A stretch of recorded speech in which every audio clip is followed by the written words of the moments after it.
I'm going to look at the perpendicular bisector of a line, and to do this we're going to look at constructing an isosceles triangle both above and below a line. So I'm going to start off with drawing a horizontal line,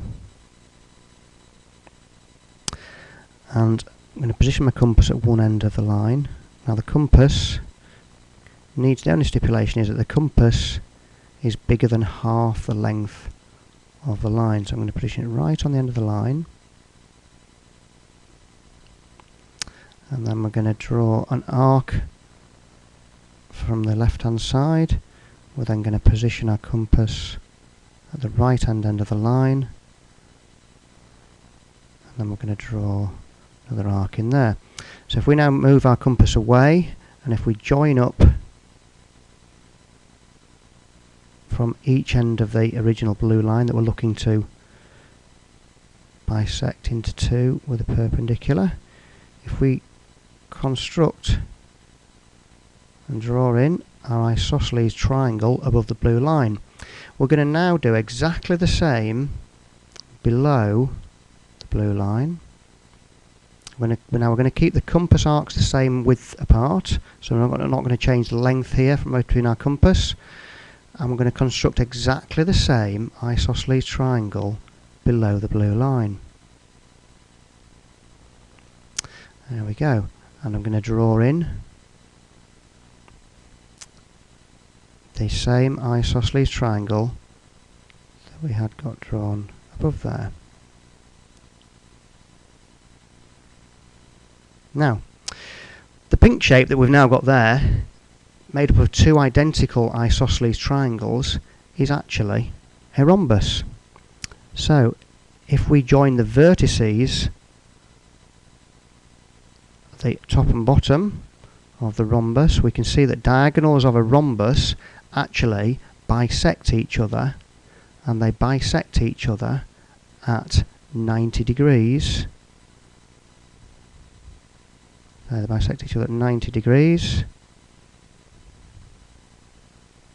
And we also know that they bisect each other, cut each other in two. So there we have the black line is actually the perpendicular bisector of the blue line. So I'm going to do exactly the same on this right hand side. I'm going to construct a perpendicular bisector of a horizontal line. I'm going to make it a blue line. Now this time I'm going to construct isosceles triangles of different sizes, both above and below a blue line. So here we go. Gonna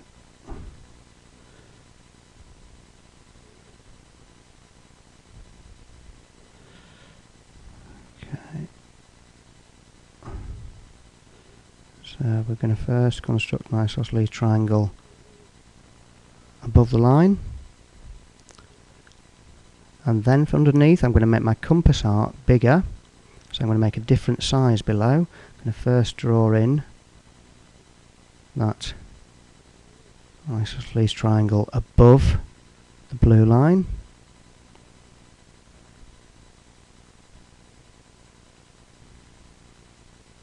So there we go, got an isosceles triangle above the blue line, and now we're going to take this down below, and I've now changed my compass arc, so we're going to construct a different size triangle, isosceles triangle below, and we should have the same net effect, is that we will have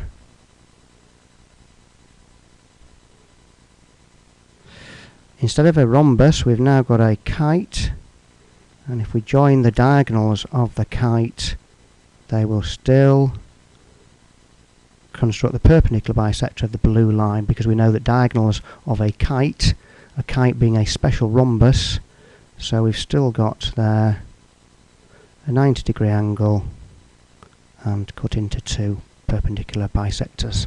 So one with a rhombus and the other done with a kite.